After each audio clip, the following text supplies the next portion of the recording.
বুঝতে পেরে গেছে রে রে।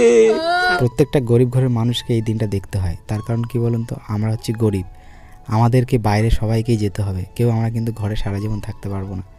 যতই যা থাকুক, পিছুটান থাকুক, যতই মা থাকুক, সব কিছু ছেড়ে আমাদেরকে যেতেই হবে। তো আজকে একটা নতুন ভিডিওতে আপনাদের সবাইকে অনেক স্বাগতম। অ্যাকচুয়ালি আজকে মেজদারা কাজে চলে যাচ্ছে, আর এটা খুবই দুঃখের একটা বিষয়। তার কারণ আপনারা সবাই জানেন, কিছুদিন আগে আমাদের প্রাপ্তি হয়েছে। প্রাপ্তির বয়স এখন 7-8 মাস, আর প্রীতি তো আছেই। আর দাদা তামিলনাড়ু থেকে কাজে এসে অনেক দিনই বাড়ি ছিল, 1-1.5 বছর। তো ঘরের প্রতি একটা মায়া পড়ে গেছিলো, আর হঠাৎ করে মানে যেতে হচ্ছে, বিশেষ করে প্রাপ্তিকে ছেড়ে, দুটো বাচ্চা। তো অনেকটাই কষ্ট হচ্ছে দাদার মধ্যে জানি, কিন্তু কিছু করার নেই, বাইরে তো যেতেই হবে। কারণ আমাদের তো আর চাকরি বাকরি নেই যে চাকরি বাকরি করে খাবো। মানে একেবারে যেতে হবে, শুধু যেতে হবে না, একেবারে যাবে লম্বা ট্যুর নিয়ে। মানে 1 বছর 6 মাস ছাড়া বাড়িতে কিন্তু আসা যাবে না, যাবে ওরা তামিলনাড়ু। তো এটা খুবই কষ্টের একটা মুমেন্ট। মানে আমাদের মতো গরিব ঘরে যারা বসবাস করে তারা সবাই জানে, ফ্যামিলিকে ছেড়ে অতটা দূরে গিয়ে অনেক দিন থাকা, সেটা কিন্তু সব একটা কষ্টের, মানে বিশাল একটা কষ্টের কাজ আর কি। তো কিছু করার নেই, আমাদের সবাইকেই যেতে হয়।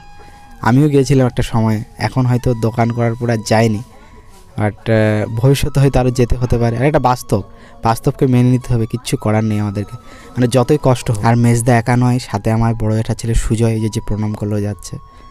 আর এদিকে মৌমিতাকে আমি বলছি আমিও চলে যাই এদের সাথে। অ্যাকচুয়ালি মৌমিতা তো তখন প্রেগনেন্ট ছিল, এটা কয়েকদিন আগের ভিডিও।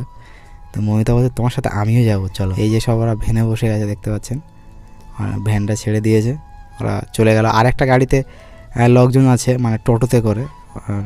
আর মেজদা চলে যাওয়ার পরে প্রাপ্তি কিন্তু বিশাল কান্নাকাটি করছিল। একদম ওইটুকুন বাচ্চা, ও কিন্তু বুঝে গেছিল যে বাবা চলে যাচ্ছে। বুঝতে পেরে গেছে রে রে। হ্যাঁ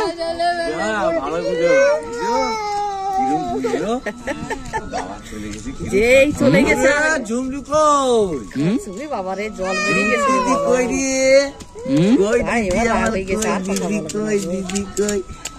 দিদি কই। ওই দেখো নজর ওই ধারে, বলো